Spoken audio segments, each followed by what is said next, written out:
Entrando en materia, en el primer mapa, este mapa lo produce todos los días la Organización Mundial de la Salud, nosotros simplemente lo replicamos para fines de coordinación o comunicación, y se representa la situación actual de la distribución del coronavirus 2019 hasta el corte de ayer por la tarde.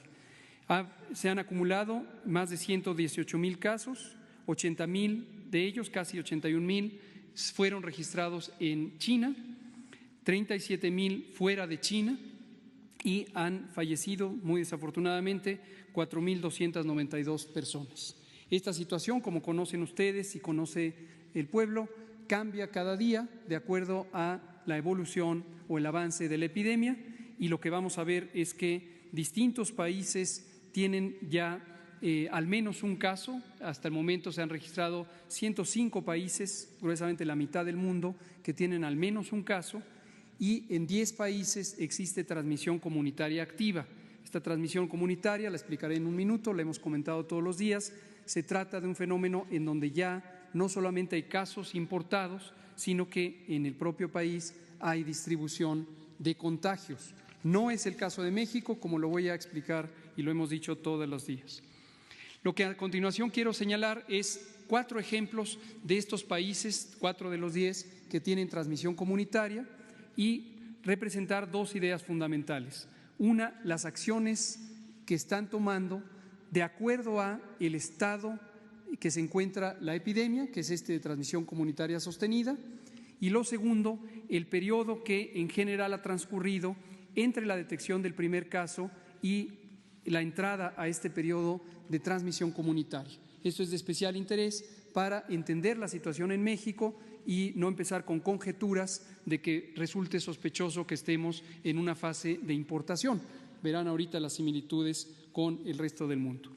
En España tienen ya transmisión comunitaria y la mitad de los casos están en la capital del país, en Madrid, y en Madrid se han tomado algunas decisiones de restricción de movilidad y concentración de población, especialmente en las escuelas y sitios de congregación pública. ¿Por qué razón? Porque están en la etapa 2 o escenario 2 que hemos comentado todos los días y va a ser la última diapositiva que hoy presentemos. En España, como se ve en la siguiente imagen, esta es una curva epidémica, es la representación del número registrado de casos en esta situación día por día. Lo que pueden ver ustedes es en el extremo el primer caso, y el primer caso en España ocurrió el 1 de febrero y han transcurrido 27 días hasta el momento en que entran en transmisión comunitaria. En la siguiente diapositiva está el caso de Francia. En Francia tienen también propagación y brotes comunitarios, están en el escenario 2, pero no han tomado medidas tan restrictivas como las de España. Con ello lo que quiero destacar es que, como lo ha señalado la Organización Mundial de la Salud, y seguramente lo dirá el representante en México, cada país toma decisiones de acuerdo a su realidad.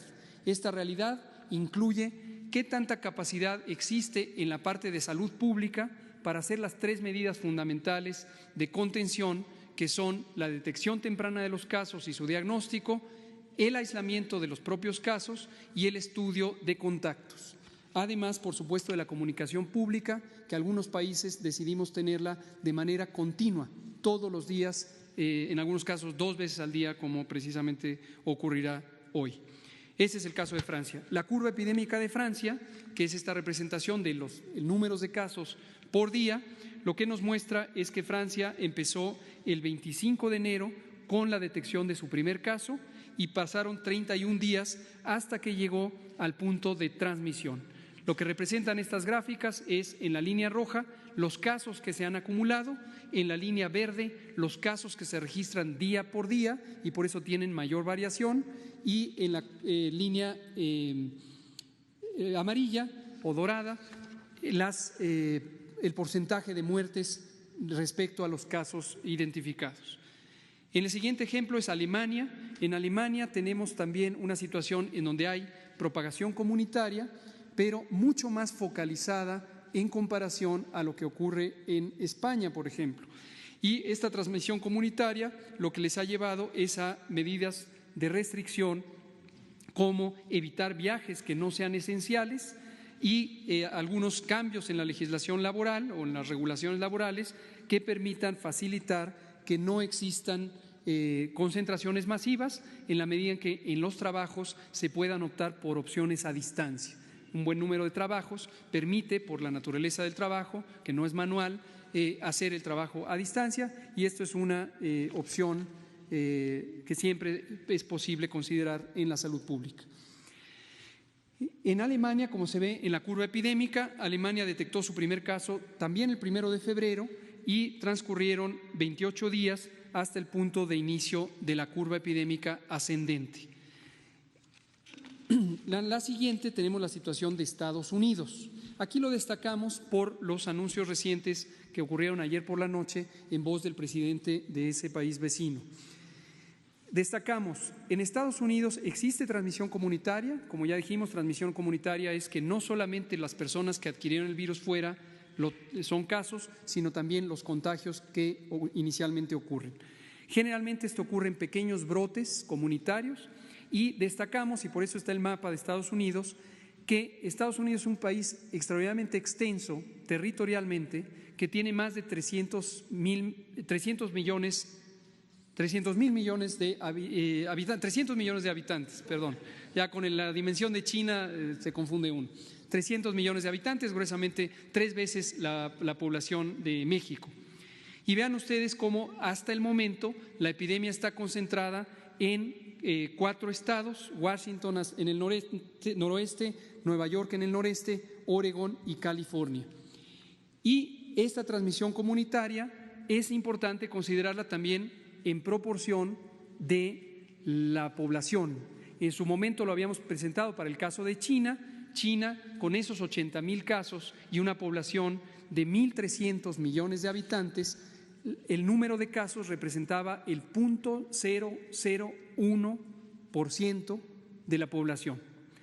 Lo enfatizamos porque, sin minimizar la importancia de esta epidemia, que quede muy claro, sin minimizar la importancia de la epidemia, a veces los números nos llevan a pensar que cuando un país tiene casos, ya es todo el país.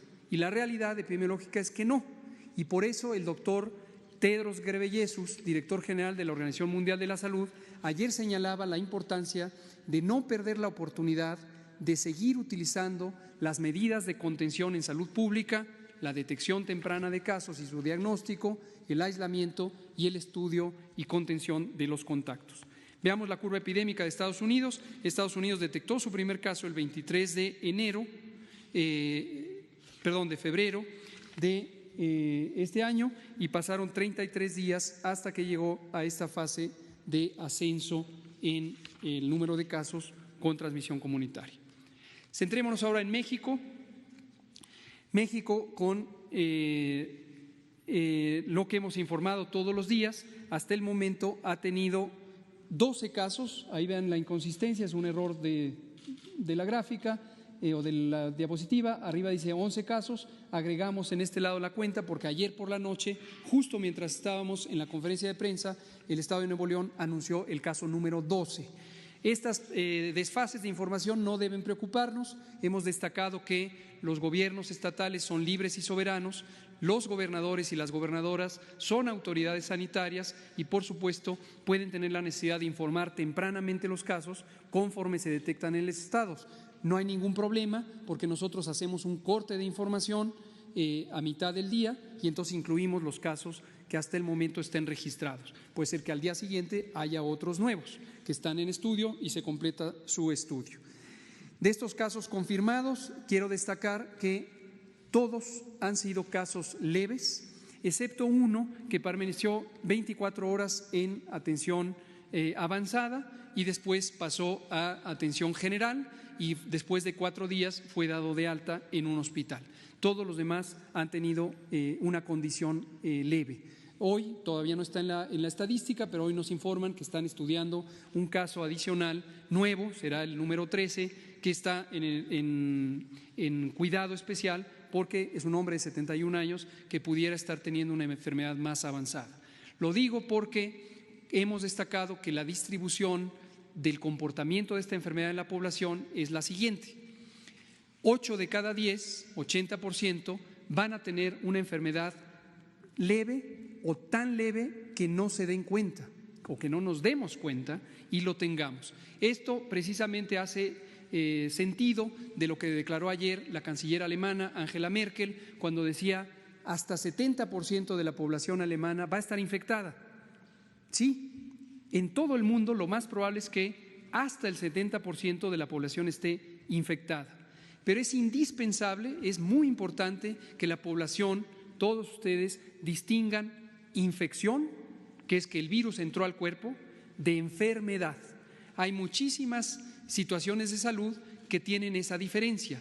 Un virus que puede entrar al cuerpo, el cuerpo responde con el sistema inmune, el sistema de defensas, genera anticuerpos, elimina al virus y no nos enteramos que lo tuvimos. En este caso puede ser hasta 80%. 15% de las personas puede ser que tengamos una enfermedad que sí nos demos cuenta, porque tengamos la versión leve de la enfermedad. ¿Cuál es esta? Dolor de cabeza, dolor de garganta, tos, estornudos, fiebre, 38 o más grados generalmente, y dolor de músculos de huesos, dolor de cuerpo y una sensación de fatiga. Como hemos dicho, esto se parece a la influenza, se comporta igual, es un virus distinto, pero se comporta igual que la influenza. Y 5% de la población pudiera tener una situación delicada o incluso grave. También puede haber muertes, pero afortunadamente es la minoría de personas. 5% decimos puede tener la necesidad de servicios hospitalarios, de estar internados porque tengan una inflamación de los pulmones, una neumonitis, y esto puede ser una situación que hay que tener el mayor cuidado. Destaco quiénes son estas personas que están en riesgo de complicarse, porque a estas personas hay que cuidarlas, se tienen que cuidar ellas mismas, pero todos tenemos en las familias, en las comunidades, estar atentos de atender a esas personas. En primer lugar son las personas mayores de edad, igual que en la influenza. También los niños menores de 5 años. También las mujeres embarazadas. Nunca dejaré de destacar a las mujeres embarazadas. Para coronavirus no hay una demostración científica directa de que las mujeres embarazadas tienen mayor riesgo, pero conocemos ampliamente que la influenza es mayormente de preocupación en las mujeres embarazadas porque se pueden complicar, y otras enfermedades por virus también pueden afectar más gravemente a las embarazadas. Entonces, cuidar a las mujeres embarazadas. Las personas que tienen ciertas enfermedades crónicas, diabetes, hipertensión, la presión arterial alta, enfermedades crónicas del corazón, enfermedades pulmonares como el enfisema y la bronquitis crónica. Esto importante, fumar es uno de los grandes males de la salud pública. El cigarrillo y también los vapeadores se asocian a problemas de salud importantes. Entonces, las personas que tienen enfermedad pulmonar, una de las causas muy comunes es fumar. Y entonces, las personas que tienen enfermedad pulmonar crónica hay que cuidar porque se pueden complicar. Enseguida voy a decir qué es lo que hay que hacer, por supuesto. Y también, finalmente, pero no menos importante, las personas que tienen deprimido el sistema inmune, que no responde sus defensas, porque tengan cáncer, porque usen quimioterapia para el cáncer, porque tengan enfermedades reumáticas y usan esteroides y otros medicamentos que deprimen el sistema inmune, o que tengan, por ejemplo, infección avanzada o de largo plazo por el virus VIH, el virus de la inmunodeficiencia humana, y que tengan su cuenta de CD4 muy baja.